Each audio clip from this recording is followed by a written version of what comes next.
Buen día, mucho gusto en saludarlos. Gaby Prefumo. Educación. Impactos, cómo los estamos viviendo en el 2022, tercer año de pandemia.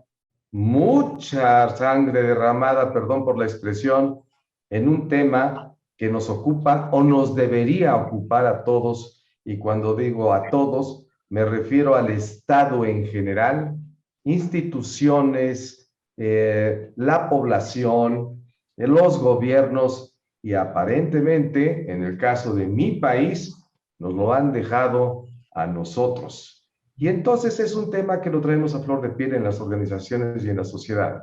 ¿Quiénes nos van a acompañar hoy, Gaby? Hola Luis, bueno, tenemos dos invitadas de lujo para conversar acerca del tema especialistas, por supuesto en términos de educación. María Castañeda, ella es consultora y también es escritora, y Susana López Bustamante, que ella es coach ejecutiva y educativa, expertas las dos dentro del ámbito de educación. Bienvenidas. Luis, ¿sabes qué pensaba mientras te escuchaba? Digo, no sé si en tu país, pero en el mío siempre hemos vivido bajo el dicho de que el futuro es la educación. Pero yo tengo el sentimiento de que con esta pandemia el futuro es hoy. Entonces hoy la educación está jugando un papel relevante en términos de este nuevo contexto. ¿Qué dirán nuestras expertas al Pues respecto? a ver, las impresiones, María, la educación está siendo un tema central en cómo a enfrentar esta pandemia. Sí, yo creo que desde varias áreas. Yo diría que principalmente tecnológicamente hablando, el mayor reto lo estamos teniendo los docentes en cuanto a actualizarnos. Te comentaba antes que estoy estudiando una maestría en educación y en su totalidad se trata de nuevas aplicaciones, plataformas, contenidos, todo a través de las TICs. Y por el otro lado, me parece que la parte humana, ¿no? La parte de habilidades blandas está pegando fuerte, ¿no? Por todos los síntomas que tenemos sociales, problemas de depresión. El tema de educación se está concentrando en las TICs y en la parte humana de cómo sensibilizarnos, incluso ya hay aplicaciones donde pueden detectar el estado emocional de los alumnos. Entonces me parece muy interesante el momento que estamos viviendo. Te pediría que puntualizaras muy claramente. ¿Dijiste las qué? Las TICs, ¿no? Son las tecnologías de la información y la comunicación. Todo ¿Y lo que tiene que ver, perdóname. qué son habilidades blandas? Las habilidades blandas son todo lo que tiene que ver con las formas con las cuales nos relacionamos con los demás, ¿no? Porque unas son las habilidades duras, que es la técnica, todas estas habilidades que tienen que ver con el conocimiento y la práctica, mientras que las habilidades blandas tienen que ver con nosotros como seres humanos, cómo nos comunicamos con los demás, qué tanta comprensión estamos teniendo, en nuestros estados de ánimo, la inteligencia emocional, cómo gestionarla, la empatía, ¿no? Todas estas habilidades por las cuales se está contratando también servicios de coaching en las empresas, que es muy interesante porque socialmente es un síntoma de una transición y una evolución en la educación para ser seres más completos. Susana. Bueno, pues a mí me gustaría iniciar con una frase de un educador verdaderamente maravilloso. Y esta frase dice así: el futuro de la educación no está en estandarizar, sino en personalizar. No en promover el pensamiento grupal y la despersonalización, sino en cultivar la verdadera profundidad y el dinamismo de las habilidades humanas de todo tipo. Así es que en el futuro, por supuesto que la educación tiene que seguir siendo elemental. Y En esta el, frase, pues, es de un educador maravilloso y él es Ken Robinson. Y Robinson fue premiado por la reina Isabel como caballero de parte de ella y tuvo este título nobiliario de Sir Ken Robinson. Que Robinson ha surgido y ha sugerido para participar y tener éxito en la educación, nos comenta él, deben desarrollarse 3 frentes importantes. Y creo que hoy que estamos viviendo este proceso de cambio, estas 3 ideas de Ken Robinson para mí siguen estando vigentes. Primera idea, en primer lugar, la educación debe de fomentar la diversidad, ofreciendo un currículum amplio y fomentando la individualización del proceso de enseñanza. Número 2, debe promover la curiosidad a través de la enseñanza creativa que dependa de una formación y desarrollo docente de una alta calidad.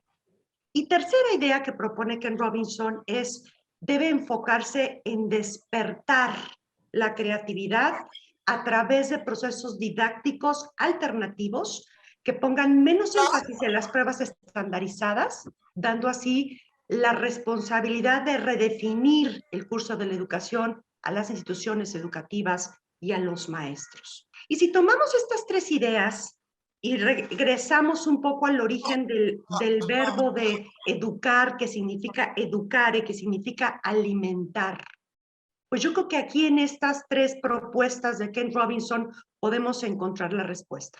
Diversidad, individualización, promover la curiosidad y despertar la creatividad. Y este es el reto que hoy tienen las instituciones educativas, con toda la ayuda de las TICs y de todo lo que se está dando hoy a través de la educación virtual. Las TICs. Gaby, tu primera apreciación de la educación 2022. Bueno, yo creo que una de las misiones muy importantes que tiene el sistema educativo, la escuela como tal, es que la escuela es una fábrica de sentidos, ¿no? De cómo se construyen las representaciones sobre la realidad, que le permite a los alumnos, a los docentes, al entramado, desarrollar narrativas, ¿no? Narrativas de relatos donde se apoya este aprendizaje.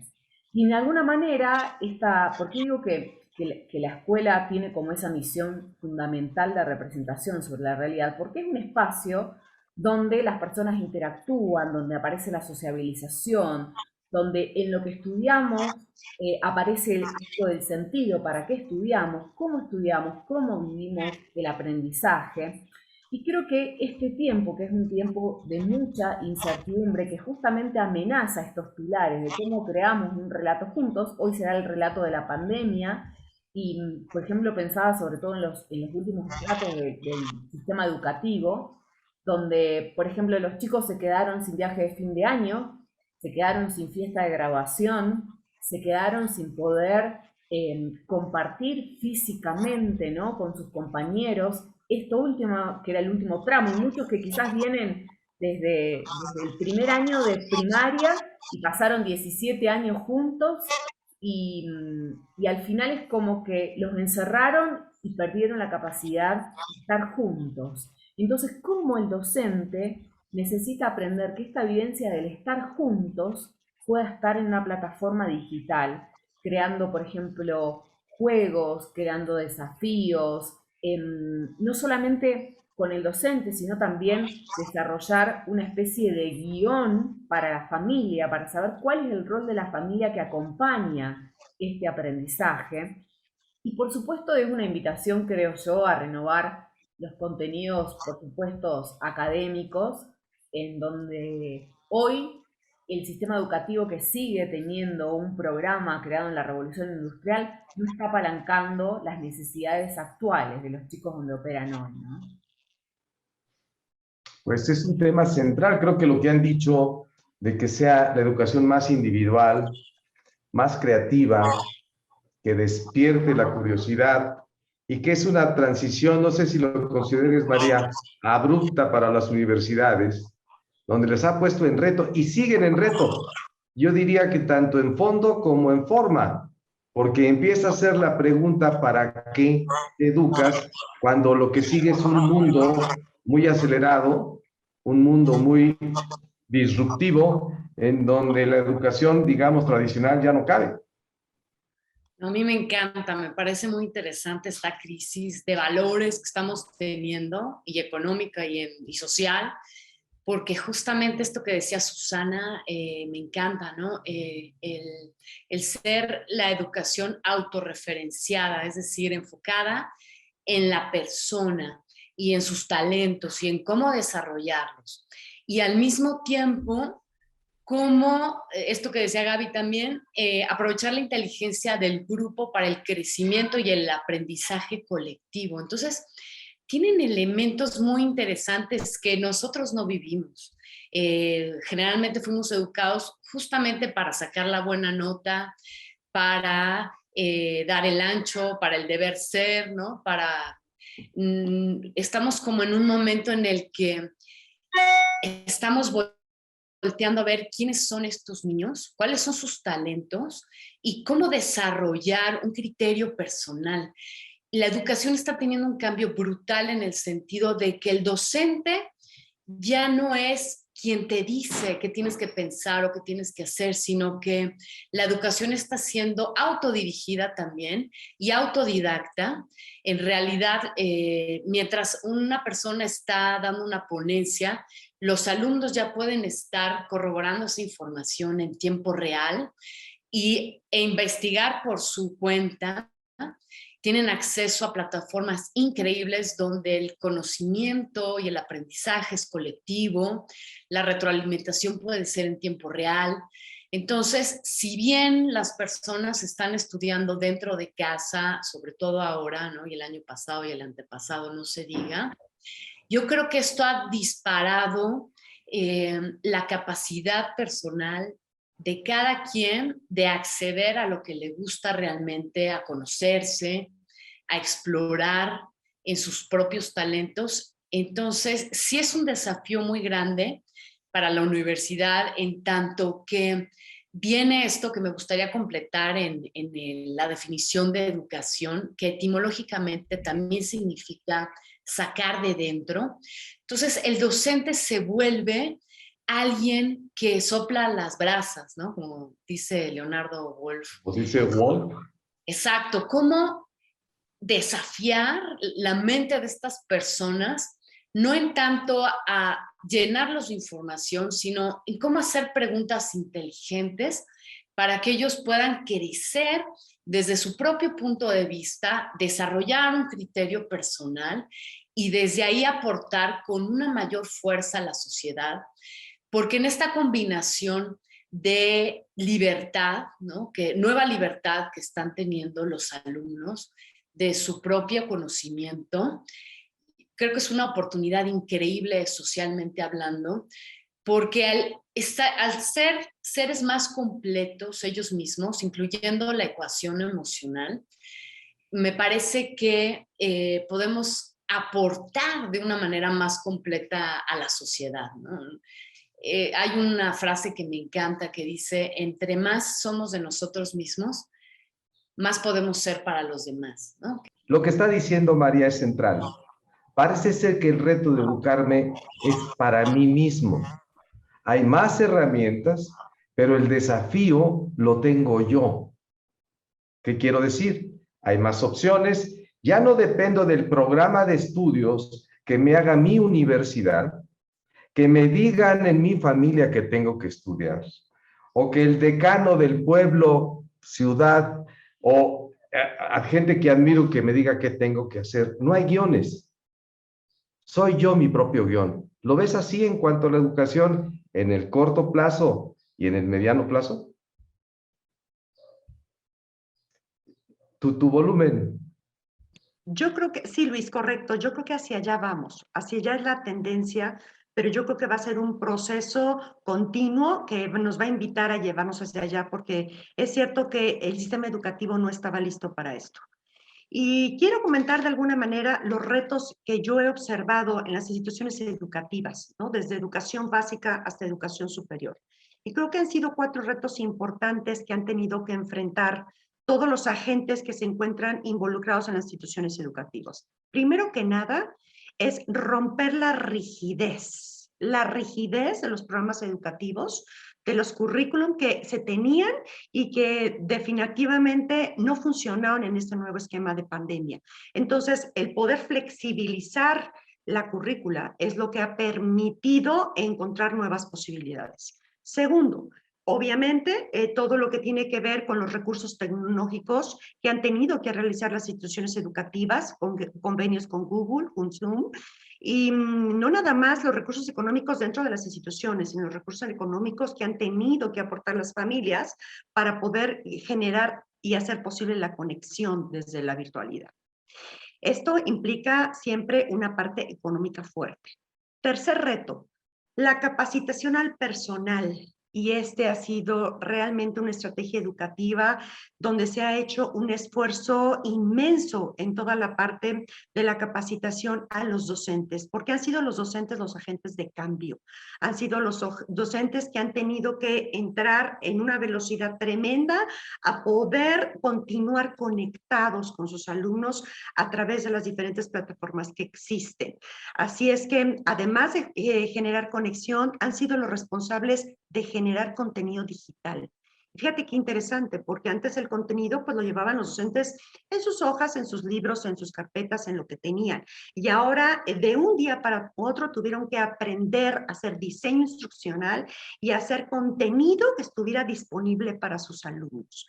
Tercer reto. Y cuarto reto, que va aunado a todo esto, es cómo hacemos para seguir generando esta calidad educativa basada en la diversidad, en la individualización, en seguir promoviendo la curiosidad y en el despertar de la creatividad. Y para dejarlo de hacer un poco más fácil y complicarlo todavía más, pues todos estos 4 retos que tuvimos que enfrentar las instituciones educativas y todos los que estamos inmersos en ella, venían acompañado de emociones, muchas emociones. Miedo, ansiedad, enojo, mucha resistencia al cambio para poder generar estas nuevas estructuras que nos permitieran continuar con procesos de enseñanza-aprendizaje, resistencia por parte de las instituciones, de los docentes y de los alumnos. Así es que ha sido un reto enorme y creo que así como el personal de salud han sido las personas que han recibido el reconocimiento a nivel mundial, yo creo que las personas que estamos metidos en educación también merecen este reconocimiento porque ha sido un trabajo de todos. Y creo que esta visión y estos retos ha llevado otra vez a la educación a verla desde una parte social. Antes pensábamos que educar era responsabilidad de las instituciones y hoy hemos retomado y hemos comprendido que educar es una responsabilidad de todos, padres de familia, alumnos, docentes e instituciones federales también. Ese sería mi aprendizaje de estos tiempos y de lo que tú dices del autoaprendizaje, Luis. Vámonos a un corte y regresamos con el punto que tengas, Gaby, por favor. Estamos con educación e impactos en el 2022 y su inevitable transformación en la sociedad y en el mundo. Regresamos.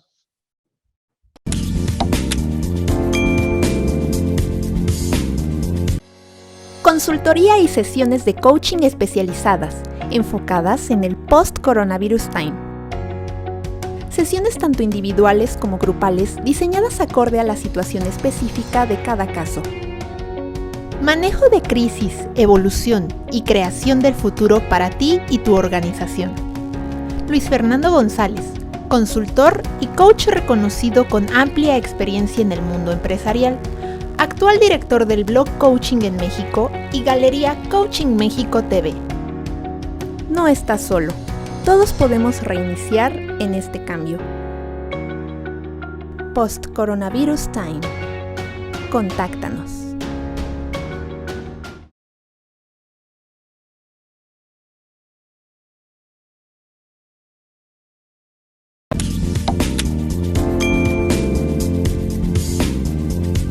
Bueno, estamos de regreso nuevamente conversando acerca de educación, un tema que nos preocupa a todos porque muchos expertos consideran que este tiempo realmente va a dejar un bache en esta materia. Así que, Susana, ¿qué nos podrías recomendar de cara al 2022 como sugerencias, tips para que nos ayuden a todos los agentes que pertenecemos al ámbito de la educación a surfear esta ola que todavía se nos sigue presentando muy alta para algunos de nosotros? Claro que sí, Gaby. Mira, pues algunos tips que creo que pueden ser de muchísima utilidad para la gente que nos escucha es, primero que nada, seguir haciendo trabajo personal. Seas papá, seas mamá, seas docente, seas estudiante de cualquier nivel, es importante que no perdamos de vista el trabajo personal, porque traemos 2 años de pandemia y estamos sumamente desgastados todos. Eso es el primer punto que debemos de tomar en cuenta. Segundo, yo lo que le digo mucho a los papás y a mis alumnos y a mis compañeros docentes es, no nos mortifiquemos hoy por los contenidos, porque el niño aprenda, porque a lo mejor tenga un rezago educativo en alguna de las áreas de los objetivos de aprendizaje que tiene lograr. Hoy eso pasa a segundo término. Lo importante es retomar a ese ser humano que está o atrás de mi pantalla o en el aula o acompañado de papá, mamá o de alguna otra persona desde el eje de la persona y ver cómo está este individuo que tengo hoy, al que estoy acompañando y qué necesito trabajar con él para recuperarlo como ser humano y como persona. Trabajar toda la parte de la emocionalidad, trabajar las fortalezas del carácter que en muchas ocasiones se hablan desde la psicología positiva, es ahorita el trabajo más fuerte porque todas las personas están desgastadas. Tercero, el contenido y los objetivos de aprendizaje se logran en un plazo mayor, pero no te angusties.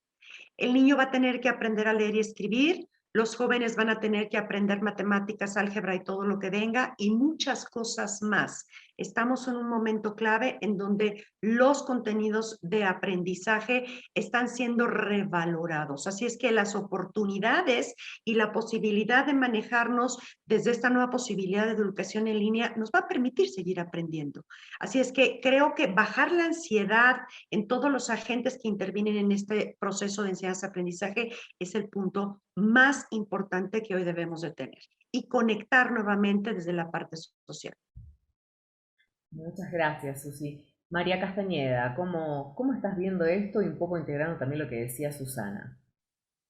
Pues me hace mucho sentido, me encanta, ¿no? Y sí, la parte central creo que es un tema emocional y de comunicación, que es como que lo que va de la mano, pues, porque pienso que la comunicación es la única actividad que compartimos todos como seres humanos y justamente que se conecta con estas habilidades blandas de las que hablábamos, que tienen que ver con pues, cómo te estás sintiendo, ¿no? Es decir, la comunicación empieza de manera personal, entonces es cómo mejorar nuestras habilidades de comunicación en lo personal y con los demás para justamente esto que decías tú también, Gaby, de cómo subirnos a la ola, ¿no? Porque Sócrates decía que el secreto del cambio no es luchar contra lo viejo, sino cómo construir lo nuevo. ¿Y cómo vamos a construir lo nuevo? Pues a través del lenguaje, a través de dialogar nosotros mejor y diferente,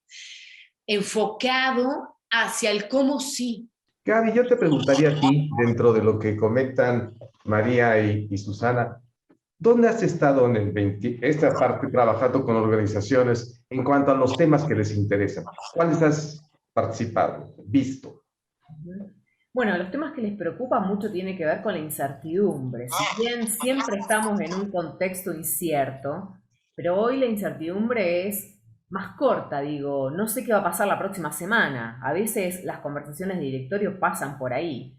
Y también es un bache en términos educativos el tema de cuando teníamos capacitaciones presenciales, sobre todo la que las empresas hacían, o siguen haciendo, mejor dicho, como procesos de inducción adentro de la compañía, ¿no? Esto donde se armaban un grupo para poder explicar y mostrar funcionamientos, por ejemplo, de máquinas a nivel operativo, bueno, la presentación de protocolos y demás, y cómo llevar esto también al mundo virtual, porque ya no puedes hacer la inducción grupal y mostrar cómo funcionaba la máquina por el tema, o te cuesta más caro, ¿no? O sea, tenés que armar grupos de 5 personas en vez de 15, quizás como hacías antes.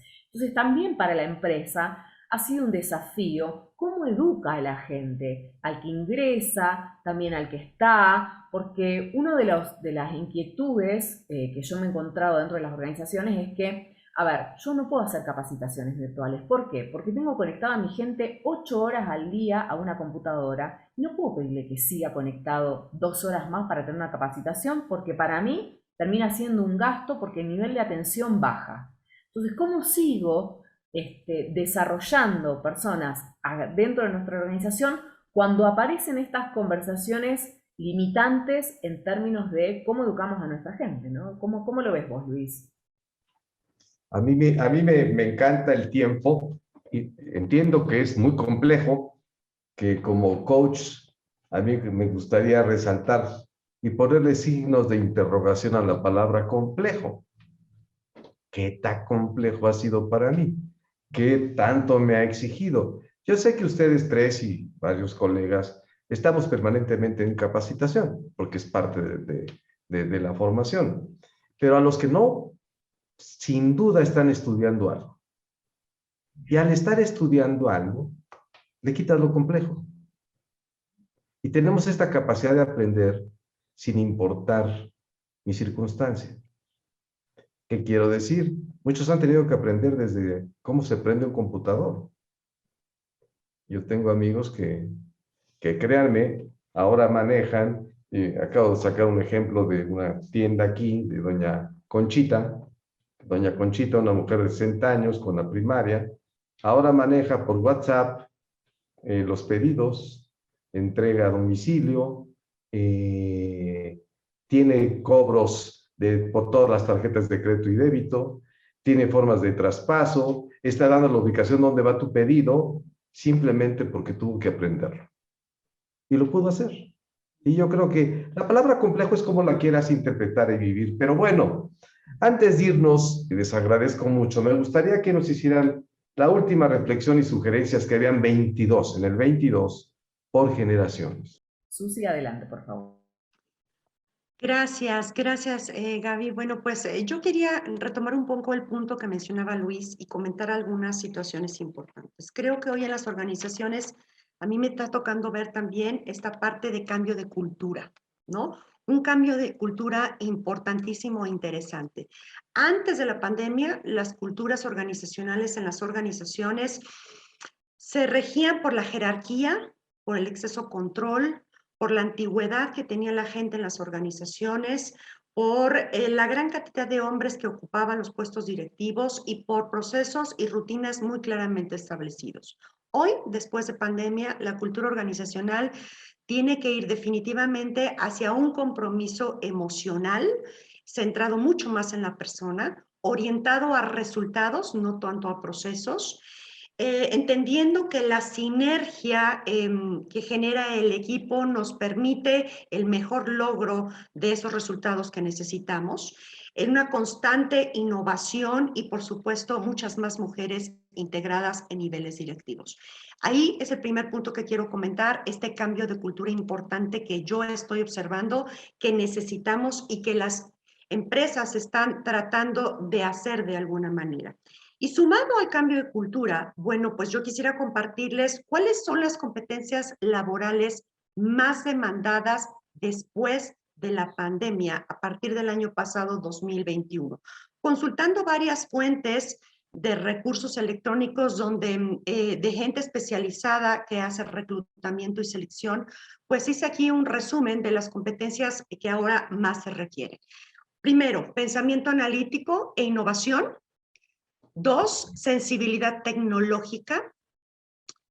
3, aprendizaje activo y estrategias de autoaprendizaje. Y de ahí podríamos hablar mucho de la parte de la metacognición.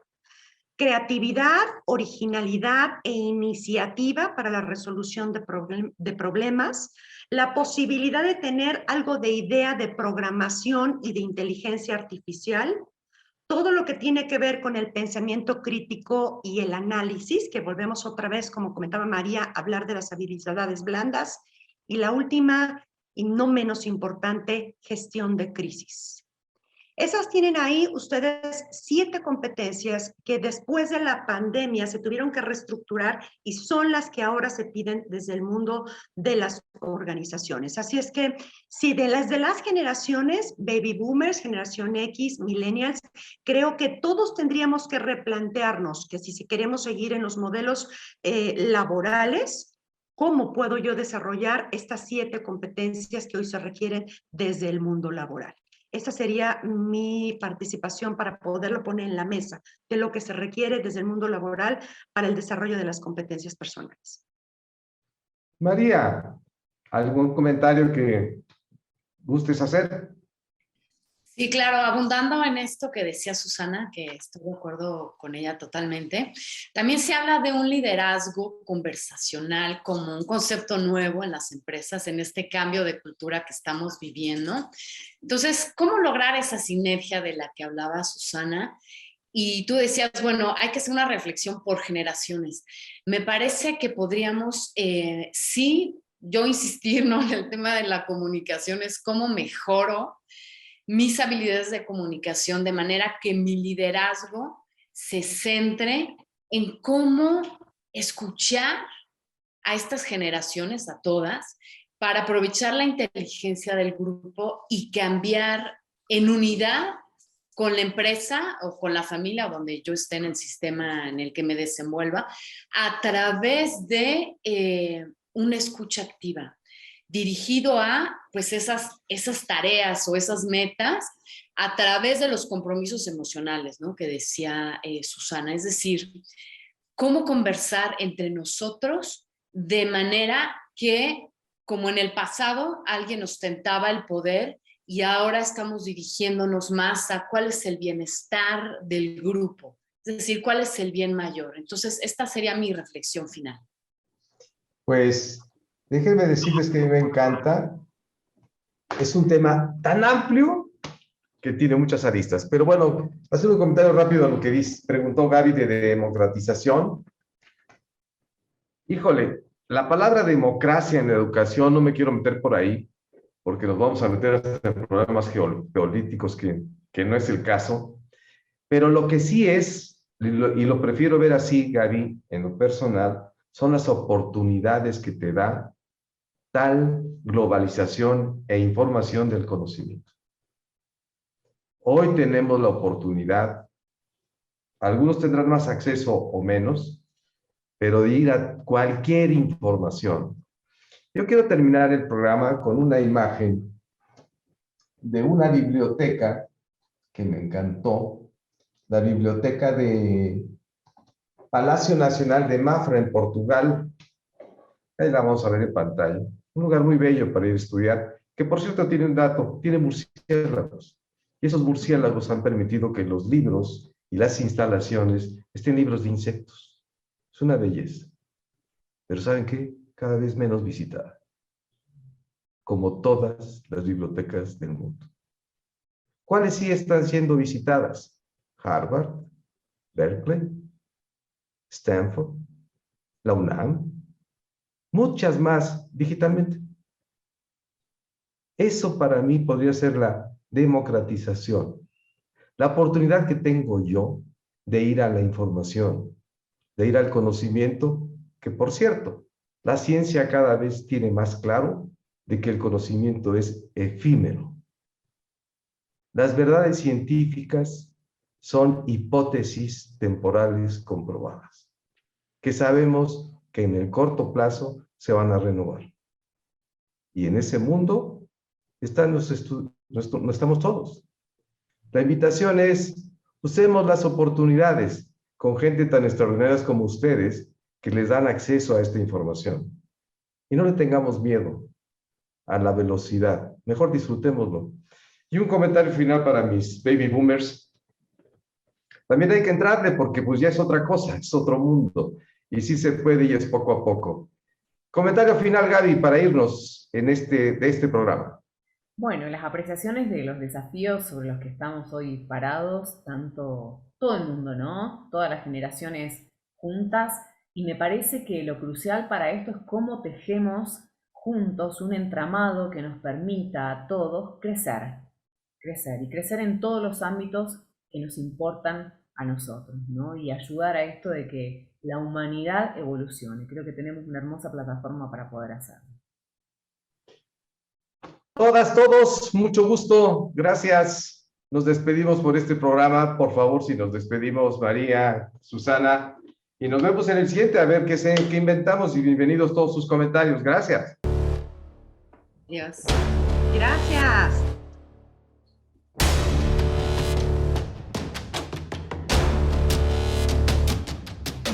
Bueno, pues simplemente recordar que la educación no es un sistema mecánico, es un sistema humano.